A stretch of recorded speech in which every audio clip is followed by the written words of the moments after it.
Humni bilisummaa Oromoo WBO'n zoonii Giddugala fi Kibba Baha Oromiyaa aanaa Jalduu fi Martii keessatti tarkaanfii laalessaa diina irratti fudhateen injifannoo argachuu beeksise.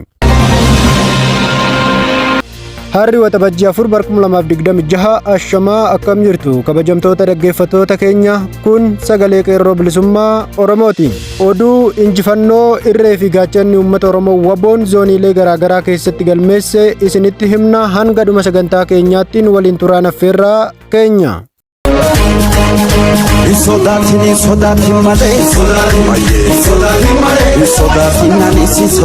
Sodatin malee sodatin nuf dirmadhaa jedha sodatin lammiin bakka jirra. Akka odeeffannoon maddeen irraa argaman addeessanitti irree fi gaachanni uummata Oromoo WBO'n zoonii Kibba Baha Oromiyaa godina Arsii Bahaa aanaa Martii ganda Hellaa Gaadullaa iddoo addaa Mataa Goolaa jedhamutti tarkaanfii loltoota mootummaa irratti fudhateen du'a fi madoon adabuu beeksiseera.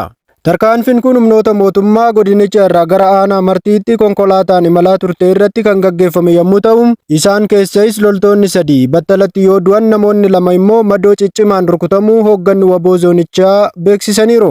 Namoota madaan keessaa itti aanaan bulchaa godina Arsii Bahaa namni maqaan isaa Hirphaa Addunyaa jedhamu kan jiru yoo ta'u, yeroo ammaa kanas gara magaalaa Abboomsaatti yaalamaa jiraachuu maddi odeeffannoo nuuf eeree jira.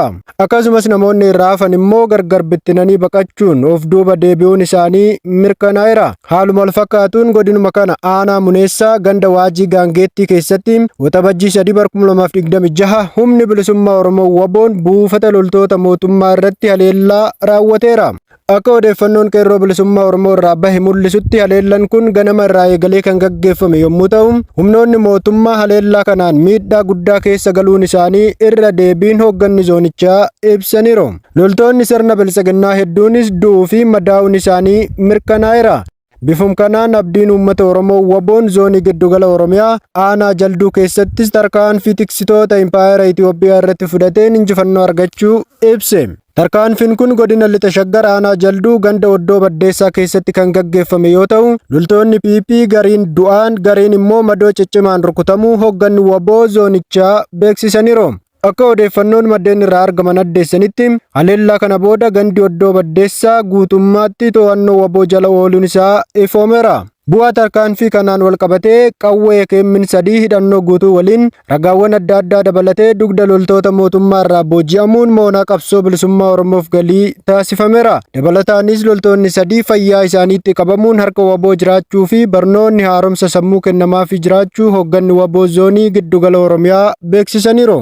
Waraanni bilisummaa Oromoo yeroo ammaa naannolee Oromiyaa garaagaraatti sochii waraanaa cimsuun mootummaa irratti tarkaanfiiwwan adda addaa fudhachaa jiraachuu ibsuun hanga bilisummaan Oromoo fi walabummaan Oromiyaa dhugoomutti tarkaanfiin diina irratti fudhatamu jabaatee itti fufa jechuun ibsaniiru. Uummanni Oromoo aanaa Martii fi aanaa Jalduu keessatti tiksitoota impaayera Itoophiyaan hiraarfamaa jiran injifannoo argametti gammaduun hanga kaayyoon qabsoo Oromoo galma gahutti waan danda'aniin WBO cinaa dhaabbachuu akka qaban himanii jiru. Injifannoon kan uummata Oromooti.